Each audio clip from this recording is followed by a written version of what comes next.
Hey everyone, my name's Chelsea, and today I'm going to go over how to build a configuration in your Bindplane environment that will allow any agent that is deployed on a Windows VM, for example, to send Windows events that it's collecting over to Google SecOps. So let's get started. The first thing we're going to do is in Bindplane, we're going to go to the Configurations tab and create a configuration. We're going to give it a name and a platform. We're then going to add a source which in this case is going to be Windows events. And the only thing that we're going to change is that we want to ensure that the events are sent over as raw logs. This is because Google SecOps applies its own pre-parsing mechanism and really wants to receive unstructured data. We're going to save this source and we're going to continue. For our destination, we're going to choose Google SecOps and we're going to create a new instance.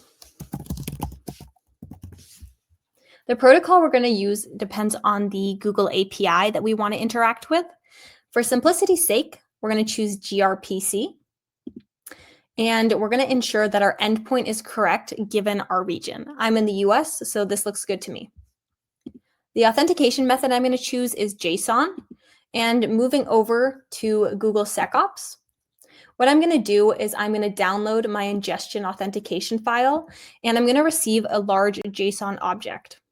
I'm going to copy over this JSON object and I'm going to paste it into that credentials section in Bindplane. I'm then going to go over to my profile and I'm going to copy over my customer ID, and I'm also going to paste that into Bindplane as well.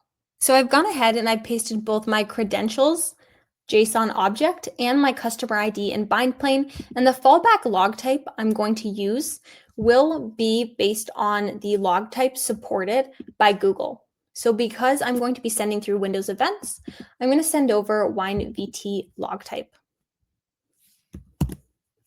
Now I'm going to save this destination. Next, I'm going to save the entire configuration. And we'll be able to see the configuration displayed here. For the sake of time, I'm going to go into a configuration I've already built and show you how it's set up.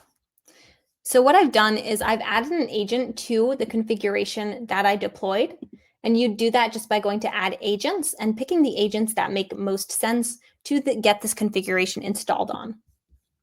I've then gone ahead and applied a SecOps standardization processor, and this defines the log type of the events that I'm going to be sending over to SecOps so that it understands what it will be receiving.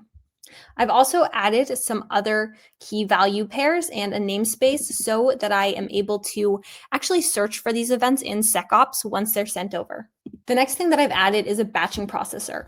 I've kept all of the defaults the same, but you might want to talk to your customer success team or your sales engineering team to make sure these values also make sense for you. So now I see that I have active data coming in from my snapshot view and my live preview view. So I'm going to go into SecOps and make sure that I can see this data correctly. In SecOps, what I'm going to do is I'm going to take the namespace that I previously assigned, and I'm going to enter it into the UDM field and hit search. And I see that I do get a return value on this input field. So everything looks to be working pretty well. If you have any questions on this video or want the long form of the video, please look in the description below or contact support@bindplane.com. Thank you.